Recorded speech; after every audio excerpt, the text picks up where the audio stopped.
വേടനെ കഞ്ചാവ് തുന്നിയിട്ട കുപ്പായം എന്ന് അഭിസംബോധന ചെയ്ത ഏഷ്യാനെറ്റ് എനിക്കറിയില്ല, വേശ്യാനെറ്റ് എന്ന ചാനലിൻ്റെ ഒരു കാര്യം ഞാൻ പറയാം.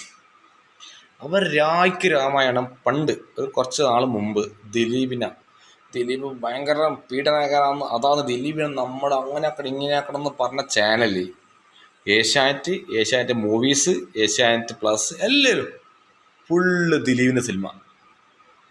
ആഴ്ചക്ക് 5 ഓട്ടം 6 ഓട്ടം ദിലീപിൻ്റെ സിനിമ. 2 ആഴ്ച മുമ്പ് വേറൊരു നടന ലഹരി കേസ് കുടിക്കാൻ്റെ ഭയങ്കര സംഭവം ഉണ്ടാക്കി. വിനു ജോണും കുറച്ച് തെണ്ടികളും, അതിൽ സ്ഥിരം വരുന്ന കുറച്ച് തെണ്ടികളുണ്ടല്ലോ. എന്നിട്ട് അന്ന് ഭീഷ്മ പറഞ്ഞപ്പോൾ ഫുള്ള് ഇവൻ്റെ സിനിമ. അത് ഒരു ഭാഗത്ത് ഇവൻ്റെ സിനിമ, ഇവന്മാരുടെ സിനിമ വെച്ച് കച്ചവടം, മറുഭാഗത്ത് ഇതുപോലത്തെ എന്നാണ്ട് ചോറ് പോലും തിന്നാത്തവരെ വാക്ക്. വിനുവിൻ്റെ അതേ പറയൂ. വേടനെ പറഞ്ഞ വാക്ക കഞ്ചാവ് തുന്നിയിട്ട കുപ്പായം. തെണ്ടിപ്പട്ടി ഏഷ്യാൻ്റെ ചന്ദ്രശേഖരൻ്റെ ഓക്കും താങ്ങിയിട്ട് വന്നാൽ 2-ാം വരമ്പിൽ ചെക്കൻ പണി തരും പട്ടികളെ.